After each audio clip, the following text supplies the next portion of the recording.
bolehkah kita mendoakan yang jelek-jelek kepada orang yang menyakiti kita Ustaz? Dan bolehkah kita bersyukur kepada Allah bila dikabulkan? Terima kasih sebelumnya.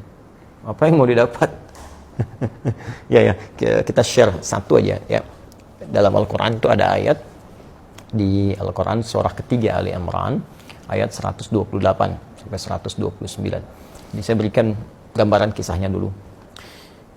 Nabi SAW di awal masa dakwah itu kedatangan satu utusan ya, dan mengatakan bahwa satu desa tuh masyarakatnya masuk Islam. Senang Nabi, lalu minta orang-orang itu untuk dikirimkan dai untuk mengajar. Dikirim oleh Nabi 70 orang, dalam riwayat disebutkan kurang lebih 70 orang penghafal Quran ya, ahli Quran, orang-orang yang menguasai agama dengan baik pada masa itu ya, dengan kadar yang mungkin didapatkan pada saat itu. Dikirimkan secara singkat ketika sampai di sebuah distrik namanya Bi'ur Ma'unah ya, tiba-tiba ternyata orang-orang itu dianiaya, bahkan kemudian dieksekusi. Nah, Nabi mendapat kabar dari malaikat sedang menunaikan sholat. Ada beberapa versi riwayatnya, ada yang menyebutkan sedang sholat subuh, ada yang menyebutkan riwayatnya sebelum ruku, ada yang setelah ruku saat i'tidal, ada yang menyebutkan juga di sholat yang lain ya.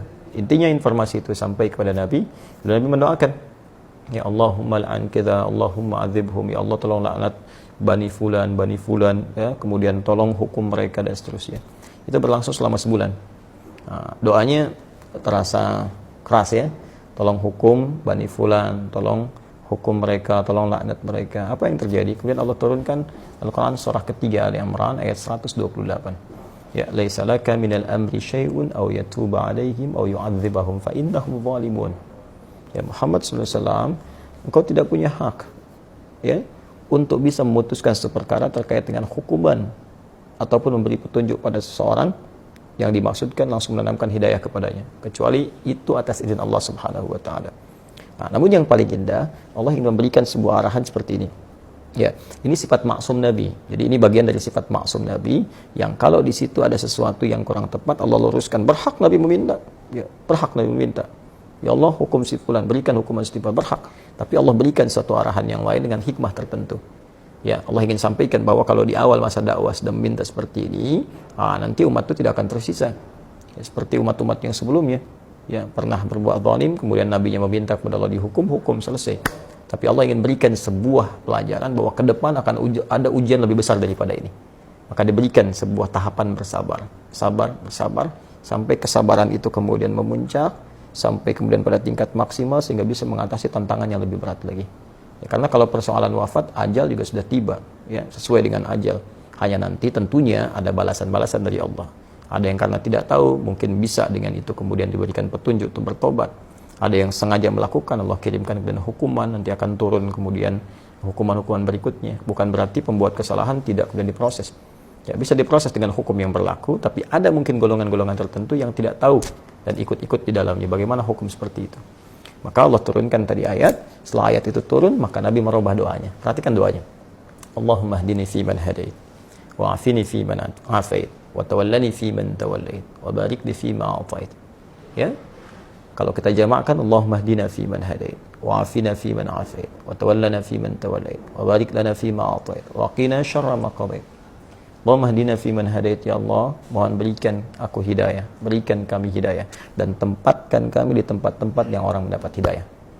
Wa afina fi man afait, sehatkan kami ya Allah, dan tempatkan kami di tempat orang-orang yang sehat. Jadi, kalau Anda kerja di tempat orang sehat, Anda bertetangga dengan orang sehat, orang itu dapat hidayah, di kantor dapat hidayah, jadi baik orangnya. Wa tawallana fi man tawallait, palingkan kami dari apa yang kau tidak sukai, dan tempatkan kami di tempat-tempat orang-orang yang berpaling dari apa yang tidak engkau sukai. Barik lana fi ma atait, berikan keberkahan pada kami ya Allah dari setiap pemberianmu. Ya, indah. Ya, wa qina syarra ma qadait, dan jauhkan kami dari segala keburukan ya Allah, segala keburukan yang mungkin kami dapatkan dalam kehidupan. Ya, Engkau telah tetapkan ini buruk, berikan kami kemampuan untuk menghindarinya. Jadi berubahlah ke arah doa-doa itu. Jadi baik, jadi baik, jadi baik. Itu yang telah kemudian dikenal dengan doa kunut. Ya, berarti permintaan pada segala hal yang bernilai ketaatan kepada Allah yang sifatnya baik-baik. Jadi, kalau Allah saja mengarahkan Nabi untuk mendoakan perilaku buruk dengan kebaikan, maka kita lebih layak untuk mengikuti tuntunan Nabi SAW. Kita doakan yang baik.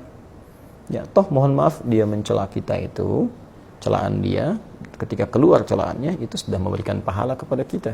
Kenapa harus dengan mencela kembali sehingga mengembalikan pahala yang telah kita dapatkan? Nah, yang kedua, kalau hati kita sudah lapang dengan memaafkan, bukan berarti persoalan dia selesai. Persoalan kita dengan dia diselesaikan oleh Allah. Allah akan lupakan beban-beban pada diri kita tentang dia, dihapuskan. Jadi kita nggak capek mikirin dia, hilang.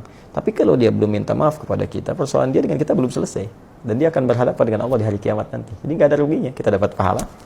Ya, yang kedua, transferan dari dia tadi, kemudian kita dilupakan oleh Allah tentang perkara dia. Yang ketiga, dia tetap punya urusan dengan Allah sampai dengan hari kiamat. Dan berita baiknya, jika Anda mampu melapangkan hati untuk memaafkan orang lain pada hal yang terkait dengan pribadi Anda, dan tidak terkait dengan turunan hukum yang lain.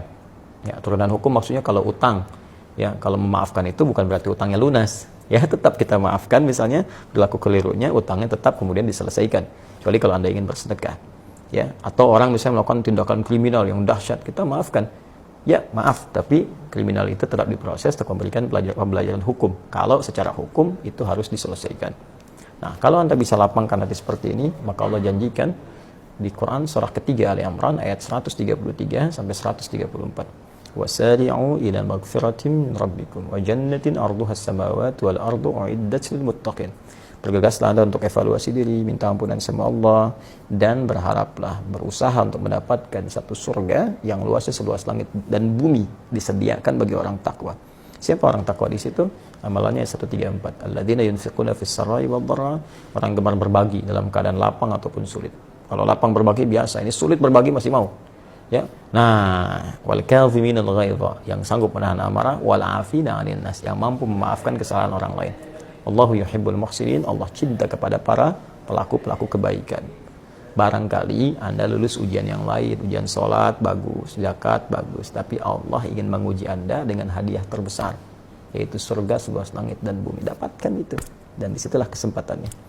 Kalau hadiahnya kecil, mungkin ujiannya kecil. Hadiahnya power bank, mungkin ujiannya kecil. Tapi hadiahnya surga, setiap yang didambakan, masa harus tantangannya ringan.